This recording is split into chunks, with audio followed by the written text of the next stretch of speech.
हे पार्थ, कभी कभी जीवन में झुकना भी आवश्यक होता है, परंतु झुकने का अर्थ कायरता नहीं होता। जो व्यक्ति हर परिस्थिति में सीधा खड़ा रहता है, वह पहली आंधी में टूट जाता है, पर जो झुकना जानता है, वह तूफान के बाद भी अडिग रहता है।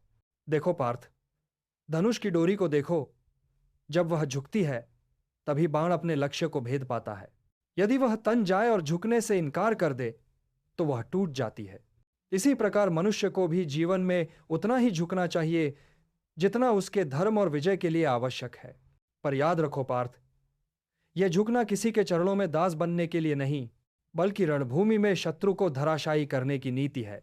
जो झुकना नहीं जानता, वह केवल अपने अहंकार का सेवक बन जाता है, और जो झुकना जानता है, वह समय का स्वामी बन जाता है। धर्म का मार्ग सदा सीधा नहीं होता, कभी उसे टेढ़ा चलना पड़ता है, कभी मौन रहना पड़ता है, कभी प्रतीक्षा करनी पड़ती है, और कभी झुककर प्रहार करना पड़ता है। जो केवल ऊंचा उठने की चाह में रहता है, वह आकाश को छू तो लेता है, पर धरती से संबंध खो देता है, और जब धरती ही नहीं, तो शक्ति कहां से पाएगा। इसलिए हे धनंजय, याद रखो, झुको बस इतना कि तुम्हारी रीढ़ सीधी रहे, पर इतना भी न झुको कि धर्म की ज्योति बुझ जाए। जो धर्म के लिए झुकता है, वह देवताओं के समान हो जाता है, और जो अधर्म के आगे झुकता है, वह अपनी ही छाया से भयभीत रहता है। अर्जुन, बनना सरल नहीं। तुम्हें वह विवेक चाहिए जो बताता है कि कब तलवार चलानी है और कब म्यान में रखनी है।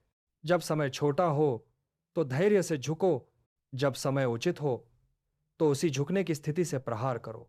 क्योंकि झुकने का अर्थ केवल संयम नहीं, बल्कि वह बुद्धि है जो समझती है कि कब वार करना है। याद रखो पार्थ, संसार में जो सिर हमेशा ऊंचा रखते हैं, वे गर्व से भर जाते हैं, और गर्व वही वृक्ष है जो भीतर से खोखला हो जाता है। पर जो वृक्ष फल देता है, वही झुकता है। झुकना विनम्रता है, और विनम्रता ही वह दिव्य कवच है जो तुम्हें अधर्म के बाणों से बचाती है। धर्म की रक्षा करने वाला योद्धा कभी अहंकार में नहीं बोलता। वो जानता है मैं नहीं करता, कर्म मुझसे करवाए जा रहे हैं, और जब यह बोध होता है, तब झुकना ही शक्ति बन जाता है। क्योंकि झुके बिना कोई तीर कमान से नहीं निकलता, और बिना तीर के युद्ध जीता नहीं जाता। हे पार्थ, जब मैं कहता हूं झुको, तो मैं तुम्हें कायरता नहीं सिखा रहा, मैं तुम्हें नीति सिखा रहा हूं। क्योंकि नीति के बिना शक्ति विनाश है, और शक्ति के बिना नीति निष्प्रभावी। झुकना वह संतुलन है जो इन दोनों को एक सूत्र में बांधता है।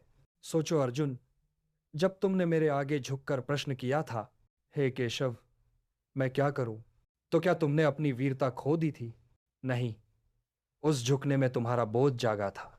वह झुकना ही था जिसने तुम्हें मोह से मुक्त किया। वह झुकना ही था जिसने तुम्हें ज्ञान दिया। वह झुकना ही था जिसने तुम्हें महाभारत का नायक बनाया। इसलिए हे पार्थ, मैं कहता हूं, झुको बस इतना कि तुम्हारा विवेक अक्षुण्ण रहे, और जब समय आए, उसी झुकने की स्थिति से शत्रु को पटक दो। क्योंकि झुकना बुद्धि है और प्रहार करना धर्म है। जो दोनों का संतुलन साध लेता है, वही सच्चा योगी है, वही सच्चा क्षत्रिय है, और वही सच्चा विजेता। याद रखो पार्थ, झुकना कमजोरी नहीं, यह तो उस कमान की मुद्रा है जो अभी अपना सबसे प्रबल बाण छोड़ने वाली है। जो इसे समझ गया, उसने जीवन का रहस्य समझ लिया, और जो केवल सीधा खड़ा रहा, वह अपने ही अहंकार के भार से गिर गया। इसलिए हे अर्जुन, जब अगला युद्ध आए, चाहे वह कुरुक्षेत्र का हो या तुम्हारे मन का, पहले स्वयं को झुकाओ, मन को संयम में लाओ, और फिर उस स्थिरता से प्रहार करो।